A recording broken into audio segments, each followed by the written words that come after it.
नमस्ते, आप सभी का स्वागत है आज के इस कार्यक्रम में। हमारे साथ जुड़ गए हैं सुमित पीर जी और हम थोड़ी-सी अच्छी-अच्छी बातें करेंगे बहुत सारे लोगों के बारे में। कुछ पप्पू हैं, ये प बात करेंगे कि साहब इस समय दुनिया में सबसे बड़ा पप्पू कौन है? तो बात शुरू होने से पहले कृपया चैनल को सब्सक्राइब कर लें, वीडियो को लाइक कर लें और आपको अच्छा लगे तो बाद में शेयर भी कर दें। तो साहब ये बताएँ, आज का क्विज़ क्वेश्चन नंबर 1 दुनिया में सबसे बड़ा पप्पू कौन है? उसके पहले आपको ये भी बताना पड़ेगा कि उसके लिए कंटेंडर्स कौन-कौन से?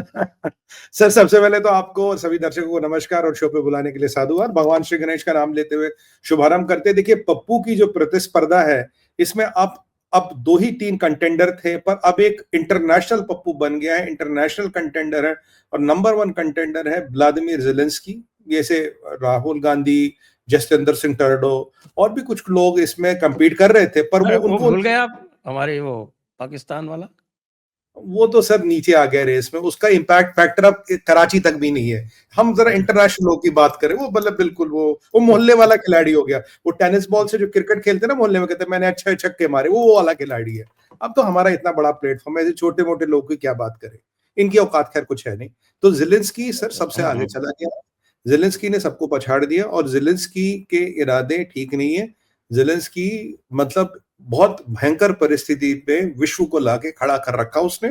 और इसमें जो सबसे इंपॉर्टेंट एस्पेक्ट है संजय सर, मुझे जो लगता है, अभी आप देखेंगे जो यूरोप की पोजीशन आ रही है निकल के, मुझे लगता है कि यूरोप का हर बड़ा लीडर बिक चुका है। अब उसको चाइना ने खरीदा, उसको डीप स्टेट ने खरीदना, इसका अध्ययन करना बाकी है।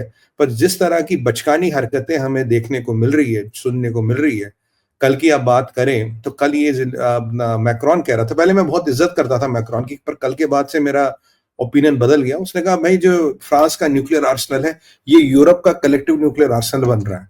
मुझे मैक्रोन को देखते हुए भुट्टो याद आ रहा था। मतलब जैसे भुट्टो ने कहा पाकिस्तान का बम इस्लामिक उम्मा का बम, इससे पूछ ले इस्लामिक बॉम्ब, दी हाँ, इस्लामिक बॉम्ब। इस्लामिक उम्मा का बम मुसलमानों की रक्षा करेगा। जहां मुसलमान खतरे में, पाकिस्तान का बम और फौज आएगी। और उसके बाद क्या हुआ आप देख रहे हैं, आज तक कितने मुसलमान बचा लिए और किस काम वो बम का यूज हुआ।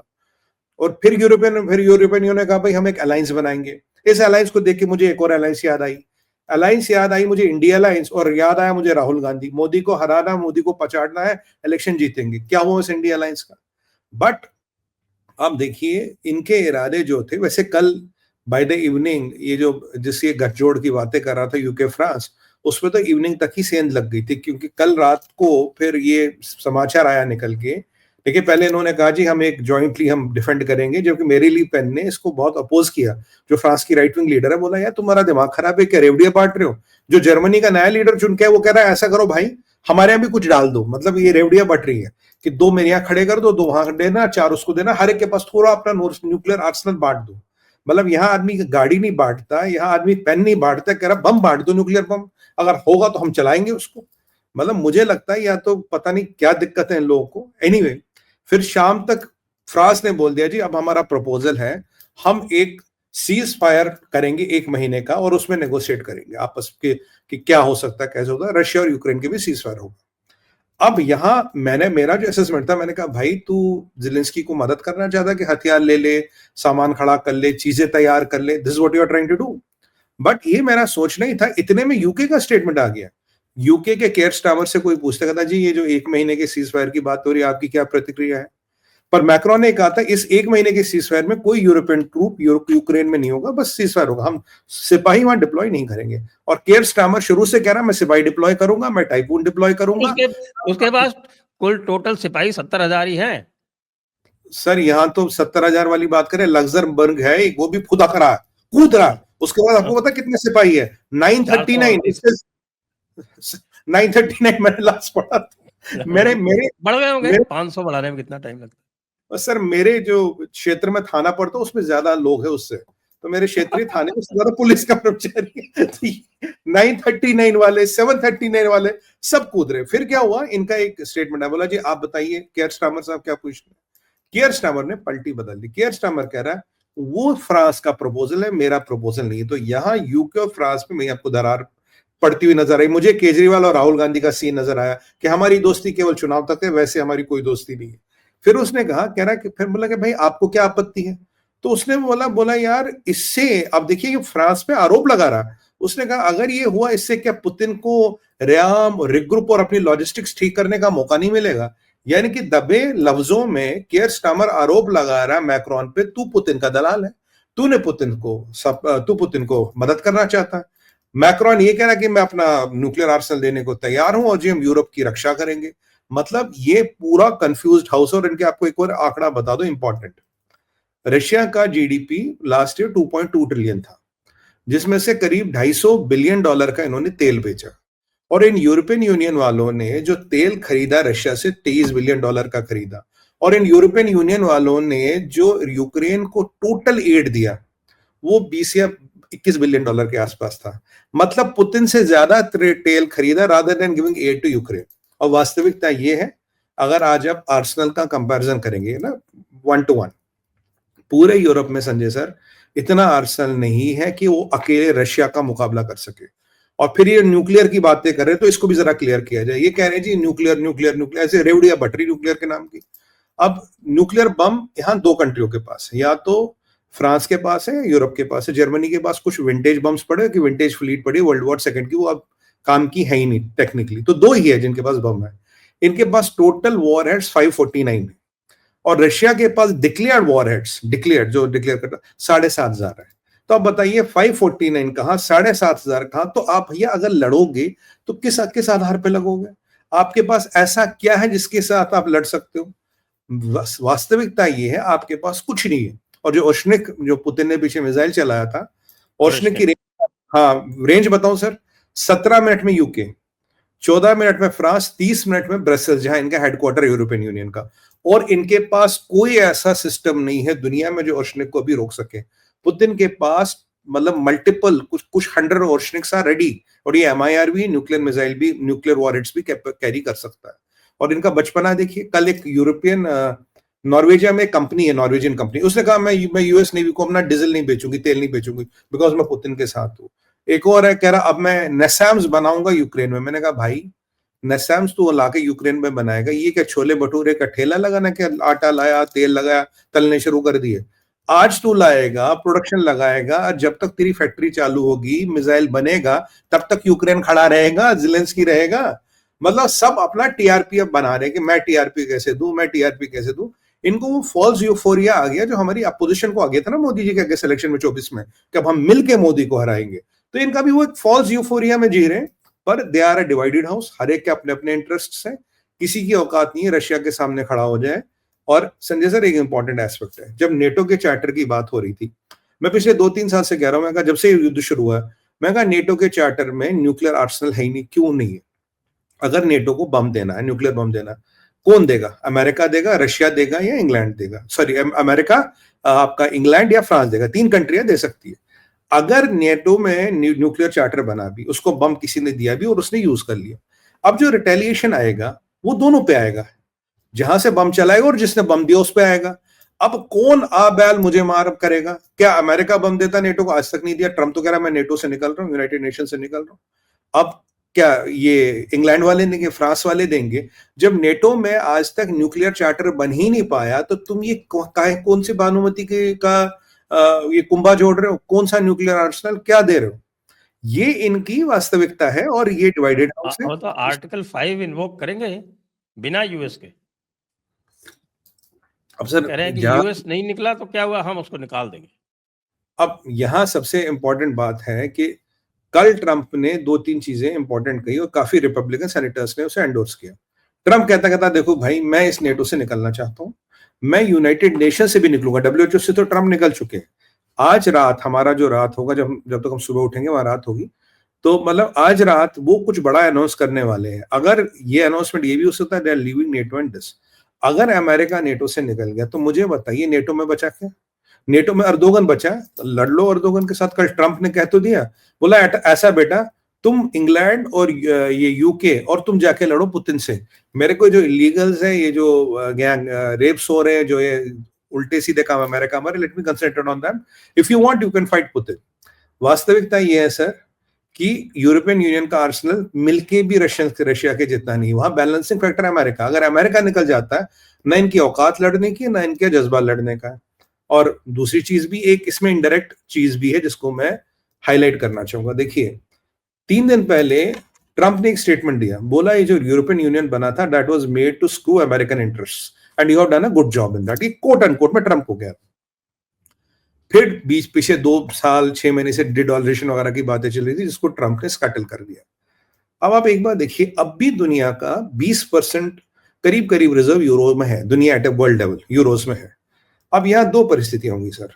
अब ये जो ये unity so called India alliance वाली यूनिटी यूरोपियन यूनियन की बात कर रहा है, या तो यूरोपियन यूनियन टूटेगा। अगर यूरोपियन यूनियन टूटता संजय सर, ये जो यूरो रिजर्व्स है ये और घटेंगे दुनिया में। अगर ये घटेंगे तो डॉलर बढ़ेगा। इसका एडवांटेज सीधा सीधा मिलेगा ट्रंप को, क्योंकि ट्रंप यूरोपियन यूनियन से खटकता है और क्लियरली बोल चुका है और कह रहा भाई तुम में से ट्रेड डिफिसिट करते हो, चाइना से ट्रेड सरप्लस है तुम्हारा, मेरा पैसा लेके तुम चीन को बांट रहे हो, भाई ये तो चलेगा नहीं। दूसरी परिस्थिति मान लीजिए यूरोपियन यूनियन जाके रशिया से भिड़ जाती है, इसमें क्या होगा, यूरोपियन यूनियन सब्सटैंशियली वीक हो जाएगी, रशिया वीक हो जाएगा। अगर ये होता, इसमें भी ट्रंप की जीत है, क्योंकि यूरोपियन यूनियन वीक, यूरो खत्म या आधा हो गया, रिजर्व्स आधे हो गए, यूरोपियन यूनियन का वर्चस्व खत्म, जो European Union long term strategic threat जो यूएस है डॉलर को देती है वो खत्म। यहां से weaken Russia and weaken European Union, both are good news for Trump. तो ये तो अभी जो खेल रहा है ट्रंप, अगर यहां दाव लगा ये ठीक, वहां दाव लगा ये ठीक, बट मुझे समझ नहीं आ रहा ये जो यूरोप के लीडर्स हैं इनकी हालत इतनी खराब है। पीछे आपने देखा फ्रांस में 9% मुसलमानों ने फ्रांस को घुटनों पे ला दिया था, रो पड़ा था मैक्रोन। अगर यहां कुछ ऐसी परिस्थिति होती है, भैया ट्रंप से बाद में लड़ लेना, अमेरिका से बाद में निपटना, पुतिन से बाद में निपटना, जो तुम्हारे अंदर शांति दूत बैठे हैं, अगर ये एक्टिवेट हो गए एट द राइट टाइम, अंदर वालों से लड़ोगे, बाहर से लड़ोगे, पुतिन से भिड़ोगे, अमेरिका से पंगे लोगे, ट्रेड वॉर करोगे, तो मतलब कौन से फ्रंट की लड़ाई कैसे लड़ोगे और कैसे जीतोगे, ये जरा यूरोपियन यूनियन वालों से कोई पूछे। और लास्ट चीज, क्या आप अपनी आबादी पे, अपनी जनता पे न्यूक्लियर आर्सेनल का रिस्क लाना चाहते हैं? मान लीजिए पुतिन ने रिटेलिएट किया, कर सकता है, कर लिया तो अब जब पुतिन रिटेलिएट करेगा वो बम ज़ेलेंस्की पे तो चलाएगा नहीं पुतिन ट्रंप पे चलाएगा। तो अगर तुम पे आ गया, are you putting your population to a nuclear risk? Are you doing a Hiroshima kind of a thing where you are buying a war? ये तो बाइंग अ वॉर वाली परिस्थिति में आ गए हैं। और ज़ेलेंस्की तुम्हारे किसी काम का नहीं है। ज़ेलेंस्की के बाद जो है वो कहानी ओवर है, और ज़ेलेंस्की तुम्हें क्या डिलीवर कर पाएगा मुझे नहीं पता, बट चाइना और डीप स्टेट तुमसे क्या करवा रहा है, that is the only important thing what has to be seen. क्योंकि किसी के कहने पे ये लोग खुदक रहे हैं, किसी के कहने पे ये पागलपन कर रहे हैं।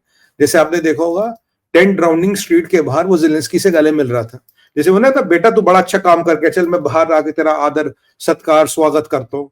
गले मिलना सड़क पे ये शोभा देता क्या केयर स्टार्मर को? मतलब what does UK get out of this? मुझे बताइए यूके को क्या मिला? और केयर स्टार्मर का प्रोवोकेशन देखिए संजय सर, केयर स्टार्मर ने जो रशिया के एसेट फ्रीज कर रखे थे उसमें से $2.8 बिलियन उठा के ज़ेलेंस्की को दे दिया। मतलब मेरा पैसा तुमने फ्रीज कर रखा है, मेरे दुश्मन को बुलाते हो, गले मिलते हो, मेरे पैसे के इंटरेस्ट उसे देते हो, बोला लिए हथियार खरीदो और सुमित पीर को गोली मारते। ये वही वाली बात होगी। आप देखिए पुतिन को आप कितना प्रोवोक कर रहे हो, उसका फ्रोजन एसेट देके ज़ेलेंस्की को दे रहे हो, बोल बेटा जा फैक्ट्री लगा, बम बना और ये पुतिन के लोगों को मार। तब भी पुतिन प्रोवोक नहीं हुए। जब ज़ेलेंस्की व्हाइट हाउस गया था वो ट्रंप को प्रोवोक कर रहा था कि ऐसी बात हो जाए हम निकल ले। अब यहां समझ नहीं आ रहा कि बेसिकली चल क्या रहा है। और आप देखिए जो पहले ट्रंप क्या रहा है चल नहीं रहा है, पप्पू को चला कौन रहा है सर? क्या सारे पप्पुओं को चलाने वाला एक ही है? प्रश्न ये। बिल्कुल सर। ये देखिए ना संजय सर, पहली मीटिंग जब 1.5 घंटे की हुई थी फोन पे ट्रंप और पुतिन की, वहां एक चीज कॉमन आई थी, कॉमन सेंस, कि there has to be common sense. अब जो कॉमन सेंस वाली बात है अगर आप रिलेट करें, यहां कोई कॉमन सेंस नहीं है, कोई लॉजिक है मीट नहीं करता। यहां क्या उल्टे सीधे हरकतें चल रही है। मेरा एक हाइपोथेसिस है जो मैं आपको बताऊंगा क्या है, basically my analysis of this. मेरा एनालिसिस है सर, चाइना ने, अब देखिए चाइना पे 10% टैरिफ लगा था पहले, अभी और लगा दिया 10%। 15 दिन में 20% टैरिफ चाइना पे लग चुका है। उससे पहले ट्रंप 25% हो गया था। तो चाइना में 10% टैरिफ जब लगा था तो 10 करोड़ लोग, ऐसा अनुमान था, बेरोजगार हो गए। अब जो नया 10% लगा है अभी 2-3 दिन पहले, इससे 2-5-10 करोड़ लोग और बेरोजगार होंगे। चाइना की परिस्थिति संजय सर ये है, अगर चाइना ऐसे चलता रहा, आने वाले 5 साल में 63 करोड़ लोग will leave middle class and go into, मतलब ना मिडिल क्लास के बिलो या पॉवर्टी या जिसमें भी आप होंगे, they will leave middle class. परिस्थिति ऐसी बन रही है because of the impact of the मैं जियो। आपसे एक प्रश्न पूछना चाहता हूँ। जी। ये जो ब्रिटेन है, हम्म। इसके पास कुल 70,000 तो लोग रह गए हैं। हम्म। 20,000 ये यूक्रेन भेजेगा, बचे 50,000। हम्म। क्या हमको सोचना चाहिए इसको ऑक्यूपाई करने के बारे में, या फिर ये बेकार जगह है? सर ये बेकार जगह, लाइबिलिटियां यहाँ बहुत ज्यादा है, यहाँ अच्छा। पाकिस्तानी बहुत ज्यादा है, यहाँ ये साजिद खान के रिश्तेदार बहुत ज्यादा बिठा रखे उसने। और पीछे साजिद खान कह रहा था ना कि इनको हम सरकारी आवास देंगे, मकान देंगे, बेचारे बड़े गरीब है। देखिए सर, इस कंट्री में ना तो इनोवेशन है, ना टेक्नोलॉजी बनती है, ना प्रोडक्शन है। आप बताइए कौन सा ब्रिटिश प्रोडक्ट है आईफोन जैसा? मतलब एक आईफोन एक अमेरिकन प्रोडक्ट है, ये मैक एक अमेरिकन है। कौन सा ब्रिटिश प्रोडक्ट है जो दुनिया भर में बिकता है? हाँ, ब्रिटेन में एक चीज जरूर है, वो है number one money laundering. Number one money laundering according to Deutsche Bank, $1 trillion यहाँ हर साल लॉन्डर होता है। और अगर आपके पास पैसे हैं, आप लंदन पहुंच गए, आपका कोई बाल नहीं बाका कर सकता। 3 कारण है इनके पास। पहला कारण है कि अगर वहां इनको इसके इनके जज को लगा, कॉन्स्टिट्यूशन में लिखा है कि अगर मैं इसको एक्स्ट्राडाइट करूंगा, इसके खिलाफ कुछ थर्ड डिग्री वगैरह यूज होगा, तो वो मना कर सकता है। कहता है जी मैं यूरोपियन ह्यूमन राइट्स कमीशन का मेंबर हूं, इसलिए मैं आपको ये मना कर रहा हूं। दूसरी बात, वहां एक स्पेशलाइज वकील्स की टीम है जो आपको जहां आपकी कंट्री का लॉ खत्म होता है, जहां यूके का शुरू होता है, उसके बीच रखने के लिए वो एक्सपर्ट्स है। तीसरी चीज वहां पे है, जो वहां का एफसीआर है, जो फाइनेंशियल इरेगुलरिटीज को देख रहा है। पीछे 21-22 साल हो गए, हजारों केस हैं, आज तक एक केस का फैसला उन्होंने नहीं दिया। लोगों के जूते घिस गए हैं, किसी को कोई न्याय नहीं मिला है। भारत की 30, 32, 35 साल से ट्रीटी है, हमने एक बंदे को एक्स्ट्राडाइट किया है, वो भी वो खुद आ गया था, पटेल, वरना उन्होंने उसको भी नहीं दिया था। और ये कहानी हमारी नहीं, ये कहानी हर एक की है। वो कंट्री चलती है मनी लॉन्ड्रिंग पे, पहले वो चलती थी दुनिया को लूट करके। They looted the whole world and build London. कहते हैं ना, they never build London, they looted the whole world and build London. हमारे यहाँ से $55 ट्रिलियन साइफन करके लगे थे। $55 ट्रिलियन, आप बताइए आज का कितना पैसा होता है। इन्होंने कभी जिंदगी में काम किया ही नहीं, लूट खसूट पे अभी मनी लॉन्ड्रिंग पे चलने वाला देश है। इसलिए दुनिया का कोई भी चोर हो, कोई भी अली बाबा हो, आपको वो 100% लंदन जाता नजर आएगा, चाहे XYZ। ये देखिए, डोनाल्ड ट्रंप ने क्या कहा। डोनाल्ड ट्रंप ने मतलब वहां का कल और हमारे यहाँ का आज, Europe has spent more money buying correct. Russian oil and gas than they have spent on defending Ukraine. वही तो मैं आपको आंकड़ा दे रहा था, ये जो मैं तो आंकड़ा दे भाई। और ये डॉक्टर जयशंकर ने बहुत पहले कहा था। ये बहुत पहले कहा था भाई, 23 बिलियन का तुमने। We buy in a month what Europe buys in an afternoon. Sir हमने जो टोटल लिया है, जो लास्ट ईयर, अपना आंकड़ा मैं आपको बता दूं, हमने $51 बिलियन लिया, 8% ज्यादा था as compare to last year. मैं वही तो कह रहा हूं, 23 बिलियन का तो तुमने भाई तेल खरीदा रशिया से, और 21 बिलियन तुमने जेलेंस्की को दिया एड में। और पैसा नहीं है तो मतलब तुमने इस एड की वैल्यू लगा की जाती है, it's not actual money. But यहां तो $23 बिलियन तुमने पुतिन के खजाने में डाला है कैश, और वहां तुमने $21 बिलियन का एड दिया, जिसकी तुम ऐसी वैल्यू लगा रहे हो। May be the monetary value is 10 billion या 11 बिलियन। ट्रम्प सही तो कह रहे हैं, कह रहे तुमने यही तो किया भाई, तुमने किया क्या है, इसमें गलत क्या है? अब देखिए लेकिन ये जो एक बात मुझे ये समझ में नहीं आई कि साहब, ये जी झगड़ा चल रहा है ट्रम्प के, यूरोप के, यूक्रेन के बीच में, और हमारे जो बगल वाले हैं ना साहब, ये हमसाया, हम्म। जी। वो जो है वो यूं कर रहे। उनको क्या हुआ? उनके साथ 3 घटनाएं घट गई है सर। मैं आपको 3 घटनाओं का, ये भाई लेटेस्ट उनको ट्रम्प में, यूक्रेन में क्यों इंटरेस्ट आ रहा है? सर मेरी बात सुनिए, उनका फोन कोई नहीं उठाता, चपरासी भी फोन उठा के रख देता है ना, फोन मत कर, फोन मत करिए। तो अब बेचारों की हालत ऐसी खराब है। 3 इनके साथ, अपने पाकिस्तानियों के साथ 3 घटनाएं हो गई बेचारों के साथ। पहली घटना हो गई, कल बलोचों ने एक हमला कर दिया तालात में, और अभी भी तलात में पाकिस्तान, किया, तलात में ये किया। पाकिस्तान ये नहीं बता रहा मरे कितने, पर बलोच कह रहे हैं हमने कोई काफी बड़ा हमला किया है। कुछ कल अरब मीडिया में खबरें आई थी 5, 8, 10 की, पर मुझे लगता है डेस्परेट बहुत ज्यादा, क्योंकि पाकिस्तान टाइट लिप्ट है।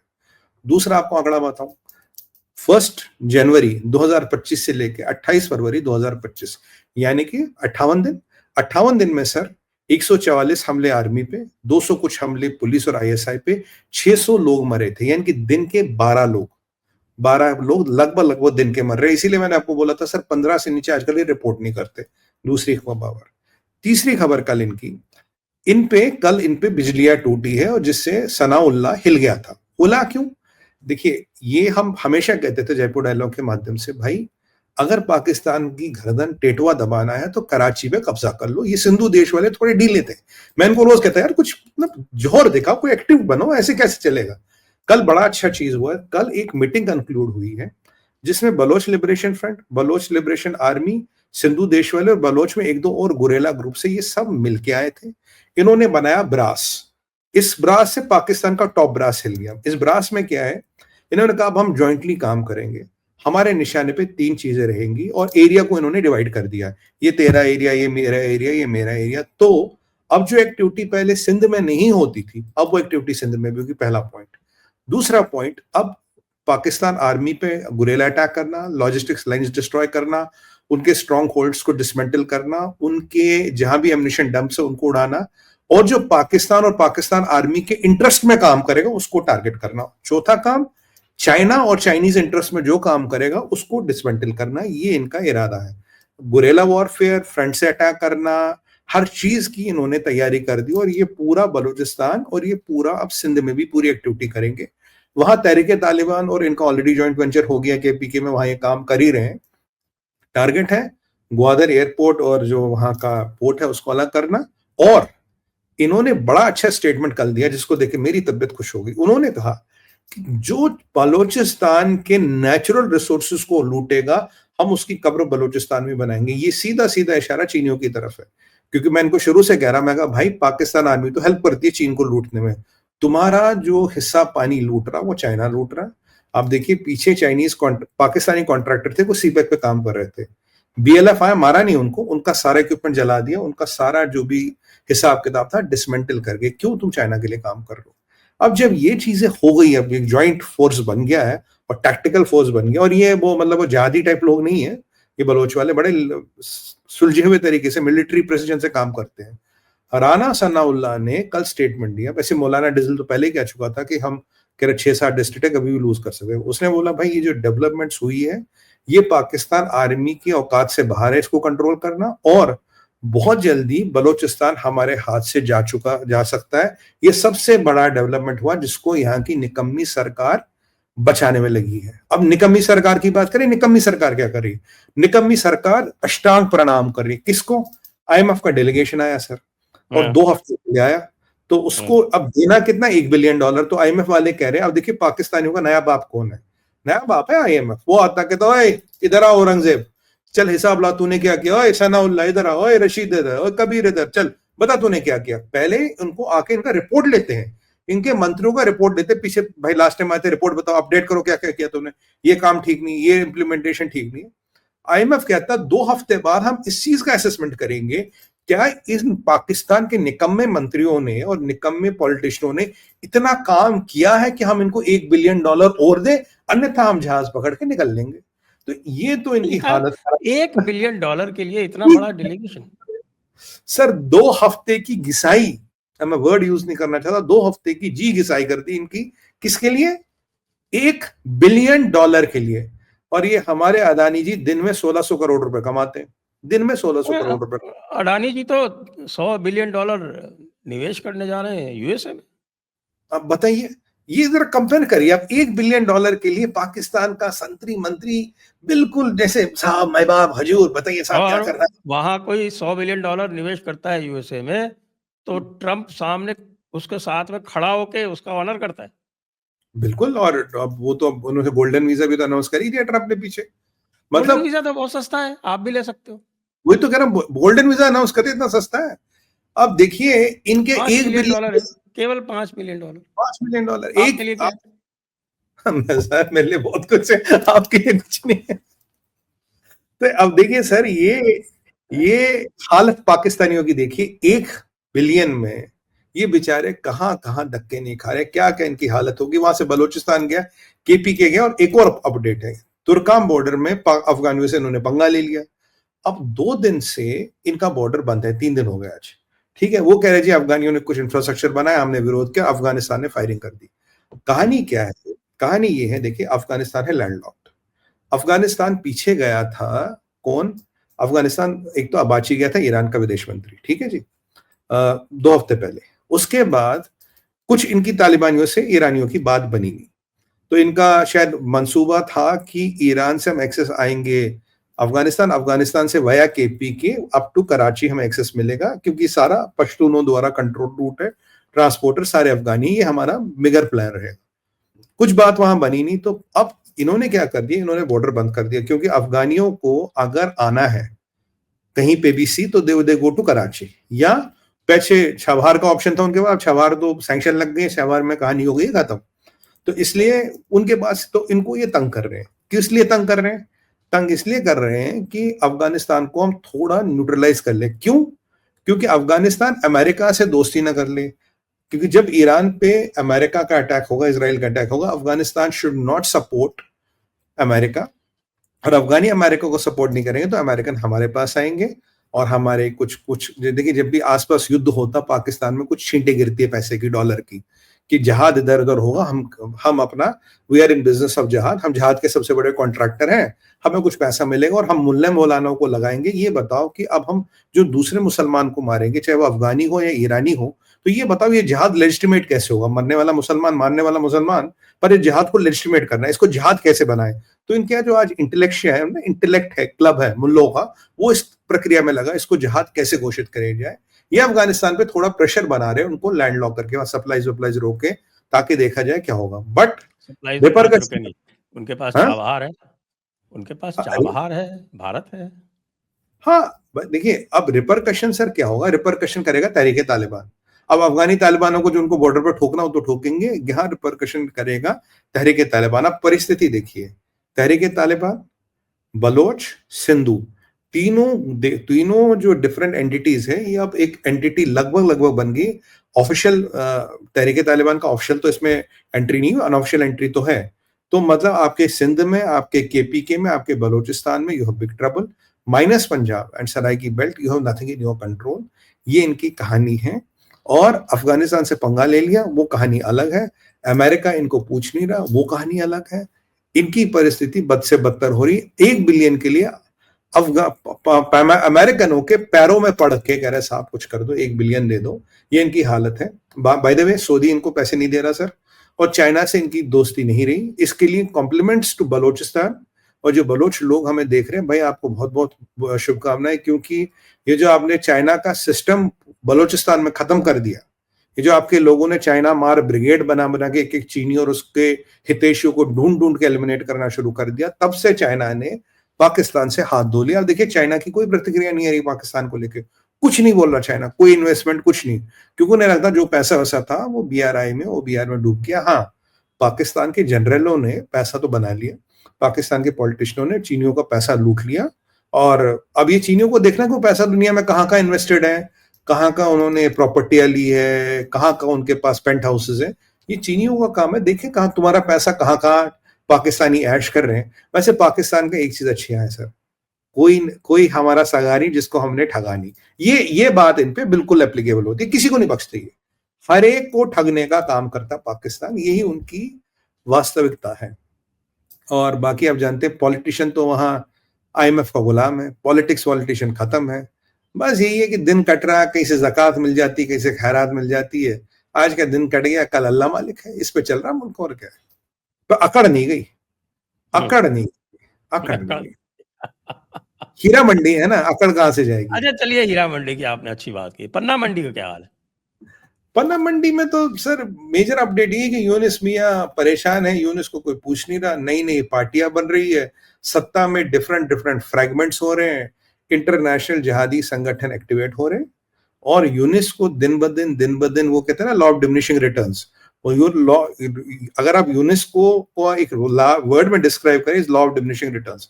With every passing day the utility of his setup, और जो भी उसने बनाया वो खत्म हो रहा है, और इसके साथ यूनिस की हालत और भी बद से बदतर होगी। यूनिस को दिल्ली आके नाक रगड़नी पड़ेगी, और बार बार रगड़नी पड़ेगी, पर दिक्कत है जब वापस जाएगा तो यूनिस के पास तो अब कह रहा है ना, अब कह रहा है कि साहब हम अच्छे रिलेशंस चाहते हैं। झूठ बोल रहे हैं, सच बोल रहे हैं? मजबूरी है सर, क्या करेगा? देखिए ट्रंप ने बोल दिया, मोदी जी अब देखो बांग्लादेश में क्या करना, हमारी सेना ने पूरी तैयारी कर ली है। पीछे हमारे आर्मी चीफ ने भी बोल दिया हमारी सब्र की सीमा, our patience has reached epitome. इसके आगे भाई हमारा एक सब्र का दायरा है, वो तोड़ो मत। बांग्लादेश के बॉर्डर गार्ड वाले आए थे, यहाँ पीछे सजदा करके गए, नमस्कार करके बोला साहब फेंस सब ठीक कर देंगे। बिना भारत के संरक्षण की कैसे चलेंगे सर? दवाइयां खत्म हो गई वहां पे, खाना तो नहीं था, दवाइयां खत्म हो गई इनके पास, और 6,000 आइटमें यहां से जाती है तब तो चलता बांग्लादेश। 6,000 आइटमें, अगर आप ये आइटमें रोक दो, इनका क्या हालत होगी, कहाँ चलेंगे ये? बट हाँ, एक चीज मैं जयपुर डायलॉग के माध्यम से जरूर हाईलाइट करूंगा। कल इसराइल ने भारत को कहा था, जो मैंने लास्ट टाइम आपसे बात हुई थी, कह रहा भाई पीओके में हमास देखा गया है, जिसपे हमने लास्ट टाइम बात की थी, और उन भारत से ये निवेदन किया कि आप हमास को फौरन से बेशतर बैन कर दो, क्योंकि ये हमास का पीओके में देखने का मतलब है आपका इजिप्ट से लेके जम्मू तक एक जिहाद कॉरिडोर बन गया है। पहले ईरान इनको एक्सेस नहीं देता था, ईरान अब इनको फुल एक्सेस देता है। तो मतलब आप देखिए, इजिप्ट से लेके आपके जम्मू बॉर्डर तक, एलओसी तक, खासकर जम्मू बॉर्डर हमारा बहुत सेंसिटिव, क्योंकि 6-7 किलोमीटर है कहीं जहाँ nearest border between us and Pakistan, 6-7 kilometre का कुल डिस्टेंस है। यहां तक हमास का देखा जाना, ईरान का हमास है, डॉक्टर खालिद अल कयूमी या कुछ नाम है उसका, वो वहां देखा गया, इसका पूरा आदर सत्कार किया गया, इसको स्टेडियम में बुलाया गया है, लश्कर तोयबा जैश ए मोहम्मद वाले लोग थे, इनके साथ इसका पूरा आदर सम्मान हुआ, इसको ना इस हीरोइक वेलकम दिया गया। अब इसराइल ने भारत को फॉर्मली नोटिफाई किया, जिसके बारे में पहले भी बात कर चुके हैं। मुझे लगता है कि ये थोड़ा हमें इस पे ध्यान देना चाहिए, क्योंकि यहाँ ये थोड़ी परिस्थिति थोड़ा हमें तकलीफ दे सकती है। बाकी बांग्लादेश की तो कोई औकात नहीं सर, बांग्लादेश खत्म है, दवाइयां नहीं मिलती वहां पे, आप रईस से रईस हो, दवाई कहाँ से लाओगे, खाना कहाँ से लाओगे? तो ये कुपोषित जिहादी तो कुछ ज्यादा नहीं कर पाएंगे, बट वहां ये पीओके वाला एंगल थोड़ा चिंता का कारण जरूर है, इसको मैं आपके माध्यम से हाईलाइट करना चाहूंगा। जी, तो आइए आज इतना ही, क्योंकि आज कुछ विशेष कार्यक्रम और भी चल रहा है, जी जी तो जी, थोड़ा हमें उसके प्रति भी संवेदनशील रहना है। और बिल्कुल आज की बिल्कुल। चर्चा को हम यहीं पर विराम देते हैं। सभी दर्शकों को बहुत-बहुत धन्यवाद, सुमित पीर जी को बहुत-बहुत धन्यवाद। जय हिंद, जय भारत, वंदे मातरम। वैसे संजय सर, मन तो कभी नहीं करता कि जयपुर डायलॉग पे चर्चा रुके, तो मन तो करता 2 घंटे का प्रोग्राम हो, पर आज जल्दी रोकना पड़ रहा है, तो चलिए अब बाकी संवेदनाएं हैं। तो सर आज आप आज इसलिए भी कि देखिए कि जो हमारा हमसाया मुल्क है ना, उनके यहाँ दुआएँ चल रही हैं। तो अब उन दुआओं को काउंटर भी तो करना पड़ता है रियल सर टाइम में। वो उनकी उनकी दुआ करने वाले भी फेल हो गए हैं, उनको बोलो कबाड़े को बेच दो, किसी काम के नहीं है। पीछे कह रहे थे आपने 20 या 21 पंडित या 11 पंडित बेच दिए, पूरा मैच हिला गया। जिस दिन 108 भेजेंगे ना बेटा, पाकिस्तान को आइसक्रीम की तरह मेल्ट करके रख देंगे। तो इसी के साथ सर आपको सभी को नमस्कार, भारत माता की जय, वंदे मातरम, हर हर हर हर हर महादेव। महादेव।